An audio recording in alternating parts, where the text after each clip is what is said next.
Hey everyone, welcome back. I'm Sir Wade, and I've never used motion capture before. Today, we do it for the first time, and I'm going to use it to make 3 different things. So attempt number 1 was primarily just using the motion tracking gloves. Attempt number 2, I did the full suit and actually figured out an animation workflow to work with and customize the data, send it down the pipeline, and do some stuff with it. And for the third and final attempt of the day, I took everything I learned, I took the suit, brought my laptop, I went to a parkour gym here in LA, and I filmed out in the field, got a bunch of motion capture data that I brought back and tried to make something as quickly as possible. So that's what we're up to. I had a ton of fun with this, I learned a ton, and I failed even more. I'm gonna share all that with you now, so here we go. And last thing, if you enjoyed this video, please hit the thumbs up and subscribe down below. It's free, so why not? You can always change your mind later. Enjoy the video, let's get into it. Today, I have these, which, if you've never seen this before, these are the Rokoko Smart Gloves, which is a motion capture glove situation. They're plugged into little battery packs. My data is being tracked and placed on a character, which is very cool. Watch this, watch this. That's not good. We're gonna make something cool with the laptop today. If you haven't seen my last video on this computer, NVIDIA sent me a laptop with a GeForce RTX 3080 Ti, and that's what we're doing stuff with. And the entire idea came from knowing that these existed and seeing these. I was in a camera store, I saw them on the shelf, and I immediately knew exactly what I wanted to do. I wanted to do something cool with my hand, key out that green suit, and have just like kind of a stump of an arm, and combine that with this.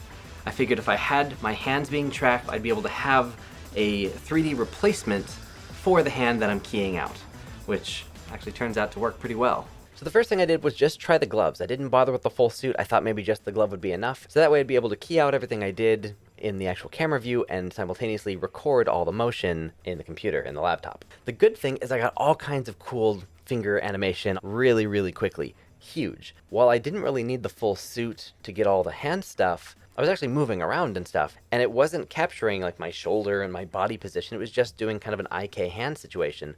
So while it kind of worked for where it wasn't actually properly tracked to my physical location. So I had to manually animate sort of the shoulder joint to follow the footage. I ended up deleting and redoing all the animation for the upper arm and the elbow. I realized that I could have bypassed all of that if I had actually used the full suit. The real problem, and this is the thing that I hope someone in the comments can tell me what happened here or what I did wrong, because I don't know if it was me or if it was Maya. But I captured all the data inside Rokoko. It looked great there. I exported it to an FBX file, which is normal, and then I imported that FBX file into Maya directly and started adjusting the animation. So I left that file open and worked on it for 6.5, 7 days straight. You know, modeling the hand to look like a T800 Terminator hand. It looked really cool. What you're seeing here is a random geometry cache export that I happened to do like a week before I did a lot of that work I just mentioned. Eventually something happened and I had to close Maya or restart my computer or something.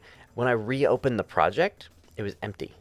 All the joints were like sitting at origin. There was no curve data. The mesh was gone. Like everything I had worked on had disappeared. And I don't know what happened. That sucked. That was like a week's worth of work gone. Lucky for me, I at least had some of the cleaned up data exported with kind of the default mesh. So I threw a new shader on it, used motion blur, and I rendered this out. I didn't bother masking it and making it look proper, but you can see where the direction was going. You can see where things were headed, and it's pretty freaking cool, right? Unfortunately, you'll never see how it actually was meant to look.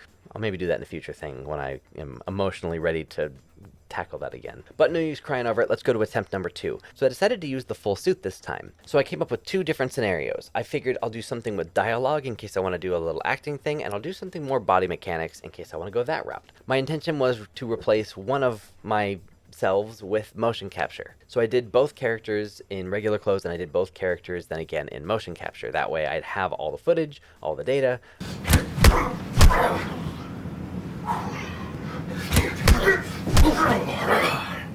I suppose you think that was terribly clever. In my head, I was doing a little count. Like on the 3-second mark, punch. On the 4-second mark, second punch. That way, for both or all of the characters that you may be doing stuff with, you know that you're hitting those beats at the right moments. I just realized, in real life, I was having to stand in place and back up into a wall. But here, I could stand right here. I can stand here and go, and like jump backwards because I can just reposition the character. I'm doing too much footwork. I think if you get kicked, you're not stumbling back with many steps. If you get kicked, you're getting launched. It was a real life situation where I just kind of stumbled backwards, and it didn't really feel like I got kicked. I sort of set my outer bound so I didn't mess anything up, but I had it so that when I got kicked, I just sent the translation data a lot further back, and I messed with the interpolation, so it felt like the kick happened, and bam, character goes and flies a lot farther than they did before, and then all the animations just sort of offset from that point. And then I also messed with the legs and the arms and stuff to make it feel a little bit less like I'm stepping, and more like the legs kind of get kicked off the ground, and then come back and catch. Hopefully you can see the motion, and you can see that on one hand I've got little flat hands that don't do anything, and on the other side I've got hands that actually react to my finger motions, which is really cool. And I've got spatial tracking to some extent. The gloves in particular have one massive sensor here, the hub that kind of controls everything. We've got 1, 2, 3, 4, and 5 sensors in the fingers, and there is one on the base of the wrist. But this motion is basically just copy pasted from the joint above it and then reduced a little bit. We can adjust all of that in whatever software, and there are a few ways that we can go about doing it. Here you can see that one hand has some data. If I let it play, it actually has animation on it. The other one does nothing, just a flat panel. So I grabbed every finger control, and to make life easier, if you're not using Animbot, you can just open the script editor, copy all the code for grabbing that stuff, and make a shelf button so that you can easily select and deselect all those joints at once. Under animation layers, I create a layer from selected. This reveals the base animation layer, which contains all the animation data for the rig, but now I have a specific layer just for the finger controls. In that layer, I can repose these controls to be whatever I want. By doing it this way, not only can you just animate it normally without influence of any other controls that may previously exist, but you also have a way to turn on and off the effect with the weight slider on this layer. And you can key this influence, so if you only want this to happen for a little bit and then go back to whatever the default was, you have that control as well. At first, I realized that I was just doing things really inefficiently, just bad. I was like picking bones in the Human IK editor and like hips, spine.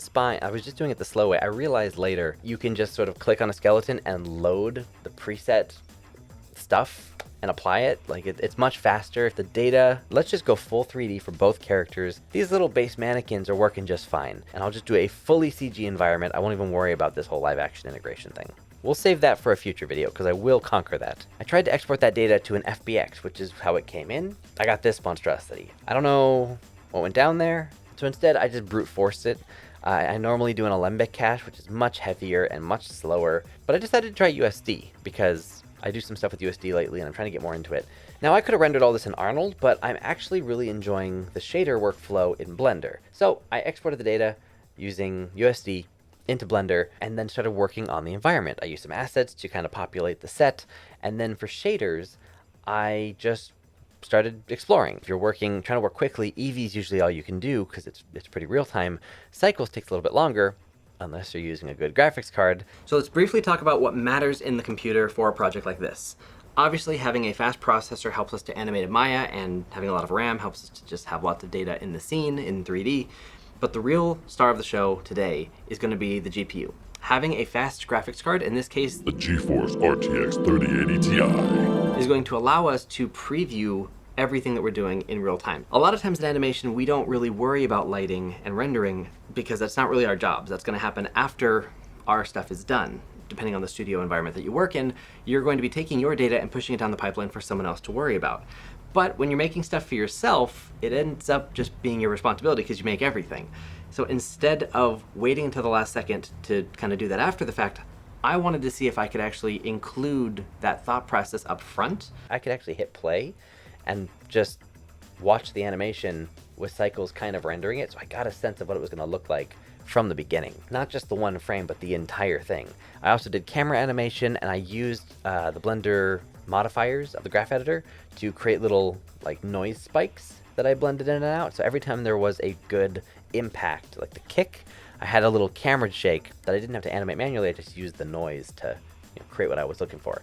I wish Maya had that. I really like that feature. But building the shaders and being able to do it in real time using cycles where I was getting proper reflections, all the stuff was accurate, I was getting the ray traced lighting, it was working really, really nicely, and I wasn't waiting for anything. It was all immediate feedback, super fast.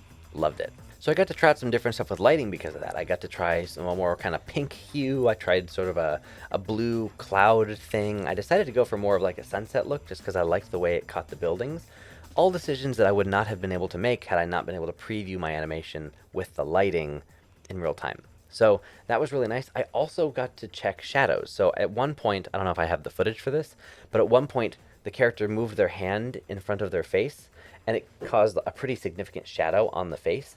I would absolutely have missed that if I was not able to preview my animation, like render quality, that quickly. And then I would have spent all that time to render an animation that had a big old shadow, and I would have had to redo it. So legitimately, being able to work that quickly and use something like the 3080 Ti to iterate and to see the progress as I'm working on it, that was a huge thing. And same with reflections. If you zoom in, you can actually see the reflections of the other character because I was using a metallic shader, so you actually get to see all the reflections and things like that. But ultimately, I was able to make this scene pretty easily, all things considered. Now, on to the third and final attempt, number 3.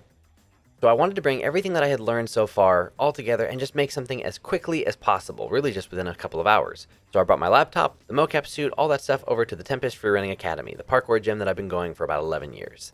It's been a while, so I didn't want to do anything too crazy. My biggest bottleneck is that I didn't update my suit before I went, so I actually had about 2.5 hours of troubleshooting as I tried to get everything working, which was really just my bad. Pro tip, just make sure you have all your stuff updated before you go try to shoot out in the field. So learned that the hard way. But eventually I got everything working, ran around, did some dive rolls, did a few just smaller acrobatic things just to get some data. One thing that's really interesting is in the Rokoko Studio app, there is a series of filters that can help you with your mocap cleanup, different locomotion things to help lock the feet down, for example.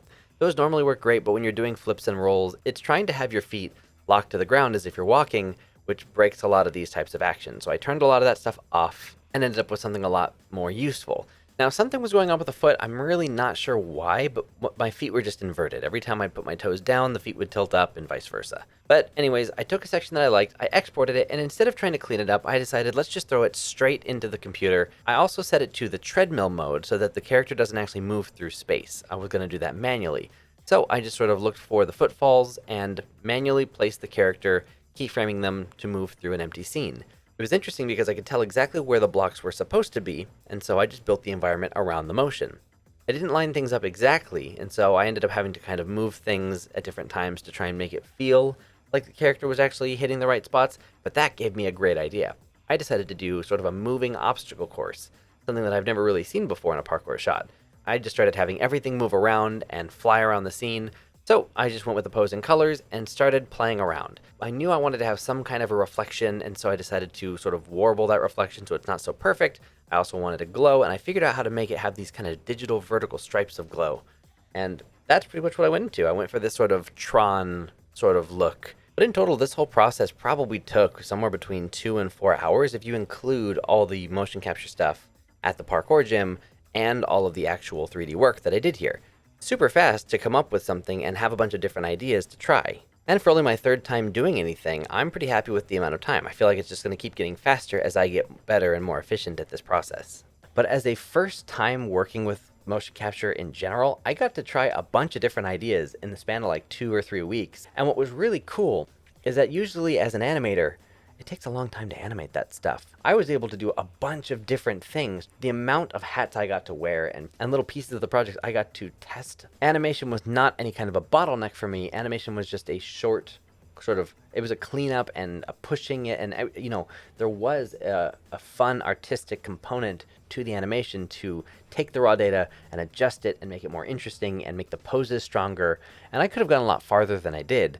But just in this short amount of time, I got to use motion capture as a tool to speed up that part of the process, still have a lot of creative control over it, but then try bigger things. And that was the whole point. I'm really happy with how some of this stuff turned out, just from the sense of like the possibility of what these things can be. I'm really excited to go deeper into this. If you have any ideas, requests, anything that you want to see or learn or whatever, let me know in the comments. Keep me up to date with what you're looking for, because I want my learning experience through motion capture and the game's workflow to benefit you as well. That's kind of the whole point of this YouTube channel, as it always has been, is to document my creative journey so that you can hopefully learn from my mistakes and successes, and we can just grow together. That's the whole point. So a huge thank you to NVIDIA Studio for being a part of that learning journey and helping to provide technology that allows me to work quickly and make cool stuff and not have to sit there waiting for a render instead of doing cool things.